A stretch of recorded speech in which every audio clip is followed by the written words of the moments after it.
सियापति रामचंद्र भगवान की जय। द्वात्रिशा सर्गः। इंद्रजित को आदेश। ततस्तु रक्षोधिपति महात्मा हनुमताक्षे निहिते कुमारे मनः समाधाय तदेन्द्र कल्पम समादिदेशेन्द्र जितम स रोषात्। हनुमान के द्वारा अक्ष कुमार के मारे जाने पर राक्षस राज रावण ने धैर्य धारण कर तथा क्रुद्ध हो इंद्र के समान पराक्रमी इंद्रजित मेघनाथ को युद्ध में जाने का आदेश दिया। ततः पितुस्त दुवचनम निशम्य प्रदीक्षणम दक्ष सुत प्रभावः चकार भ्रात्र मत्तित वरेण राणाय वीरः प्रतिपत्र बुद्धि। पिता के आदेश को सुनकर देवों के तुल्य प्रभाव वाला वीर मेघनाथ रावण की परिक्रमा कर और युद्ध करने का निश्चय कर अति शीघ्रता पूर्वक वहां से चल दिया। ततस्ते स्वगणरिष्टे रिंद्र जित प्रति पूजितः युद्धोद्धतः कृतोत्साह संग्रामम प्रत्यपद्यत। इंद्रजित अपने इष्ट मित्रों द्वारा सम्मानित और युद्ध के लिए उत्साहित होकर युद्ध क्षेत्र में जा पहुंचा। अयांतम सर्थम दृष्टद्वा तृण मिंद्रजितम कपिः विननाद महानादम व्यवर्धत चा वेगवान। रथ में बैठकर बड़ी शीघ्रता से अपनी ओर आते हुए इंद्रजित को देखकर वेगवान हनुमान जी भी भयंकर गर्जना करते हुए आगे बढ़े। तवुभो वेग संपन्नो रणकरम विशारदो सर्वभूत मनोग्राही चक्र तु युद्ध मुत्तमम। हनुमान और इंद्रजित दोनों ही वेग संपन्न और रण पंडित थे, अतः वे दोनों सब प्राणियों के मन को हरने वाला युद्ध करने लगे। हनुमतो वेद न राक्षसो अंतरम न मारुतितस्य महात्मनो अंतरम परस्परम निर्विशोः बभूवतु समेत्य तो देव समान विक्रमो। युद्ध करते हुए ना तो हनुमान जी को मेघनाथ में कहीं कोई छिद्र कमी त्रुटि दिखाई दी और ना मेघनाथ को हनुमान में कहीं कोई कमजोरी दिखाई दी। वे दोनों ही देवताओं के समान पराक्रमशाली थे, अतः वे दोनों एक दूसरे के पराक्रम का धैर्य पूर्वक सम्मान करने लगे।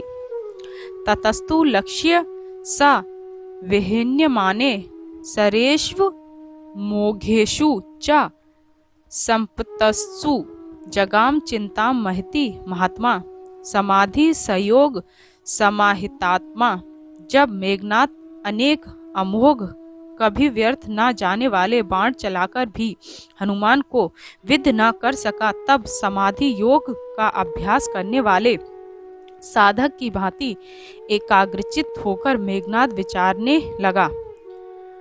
अवज्ञो अयमिति ज्ञात्वा तमस्त्रेण स्त्रिता वित निज ग्राह महाबाहु मारुतात मज मिंद्रजितम। यह अस्त्रों द्वारा अविद्य है, ऐसा जानकर अस्त्रों के मर्म को जानने वाले मेघनाथ ने पवनपुत्र महाबाहु हनुमान को ब्रह्मास्त्र से बांधकर जीवित ही पकड़ लिया। तेन बदस्तोस्त्रेण राक्षसेन स वानरः अभव त्रिविचेष्टस्य पपात च महीतले। तब राक्षस इंद्रजित द्वारा ब्रह्मास्त्र से बांधे जाने पर हनुमान जी निचेष्ट होकर भूमि पर गिर पड़े। ततस्तम राक्षसा दृष्टवा निर्विचेष्ट मरिंदमम बबंधु क्षणवल्केश द्रुम चीरेश सहिते। शत्रुहंता हनुमान जी को निशेष्ट पड़ा हुआ देखकर राक्षस लोग उसको सन की वल्कल और वृक्षों की छाल से बनी हुई रस्सियों से कसकर बांधने लगे।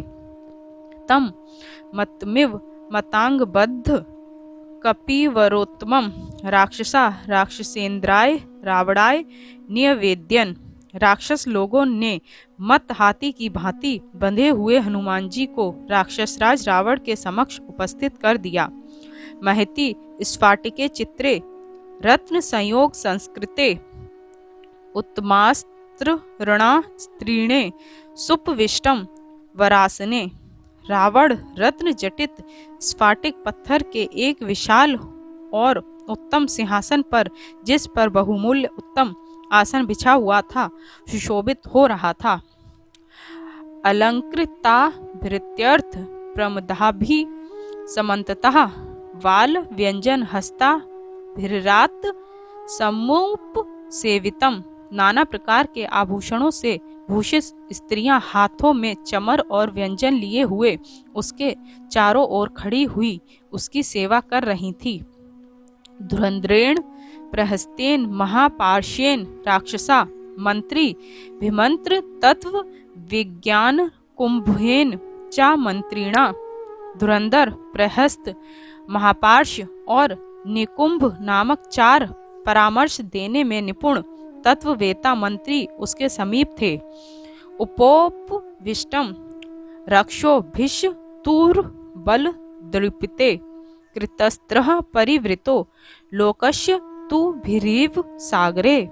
उन 4 तत्वज्ञ एवं बल दर्पित मंत्रियों से घिरा हुआ रावण वहां बैठा हुआ ऐसा सुशोभित हो रहा था जैसे 4 समुद्रों से घिरा हुआ संपूर्ण भूमंडल सुशोभित होता है।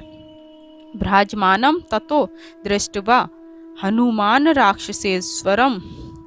भ्रजमानम ततो दृष्ट्वा हनुमान राक्षसेश्वरम मनसा चिंतायामास तेजसा तस्य मोहितः। इस प्रकार अत्यंत प्रकाशमान एवं सुशोभित राक्षसराज रावण को देखकर हनुमान जी उसके प्रताप और प्रभाव से मुग्ध होकर मन ही मन सोचने लगे, अहो रूप महो धैर्य महो सत्व महो धुति, अहो राक्षस राजस्य सर्व लक्षण युक्तः। अहो इस राक्षस राज रावण का रूप कैसा सुंदर एवं मनोहारी है, इसमें कितना धैर्य है, कैसा इसमें पराक्रम है और इसमें कितनी कमनीय कांति है। अहो यह राक्षस राज सभी शुभ लक्षणों से परिपूर्ण है। यद्य धर्मो न बलवानस्याद्यम राक्षेश्वरम स्याद्यम सुरलोकस्य संस्क्रमस्यापि रक्षिता। यदि इस राक्षसराज रावण में अधर्म का आधिक्य न होता अर्थात यह पापाचारी न होता तो यह राक्षसराज इंद्र सहित देवलोक पर भी शासन करता। अस्य क्रूर नृशंस्य कर्म भिल्लोक कुत्सिते सर्वे विभ्यति खल्व स्मालोकः समारदानवः। परंतु इसके क्रूर निर्दय और अन्य लोक निंदित कर्मों से निश्चय ही संपूर्ण देव और दानव मंडल भयभीत रहता है। अयम हुत सहेत क्रुद्ध कर्तु में कारणम जगतम इति चिंताम बहु विधाम करोन्मति मान कपिः दृष्ट्वा राक्षस राजस्य प्रभावम में तोजसः। क्रुद्ध होने पर यह राक्षसराज रावण सारे संसार को नष्ट कर सकता है। महामती हनुमान जी अत्यंत पराक्रमी रावण के तेज एवं प्रभाव को देख इस प्रकार विविध कल्पनाएं करने लगे।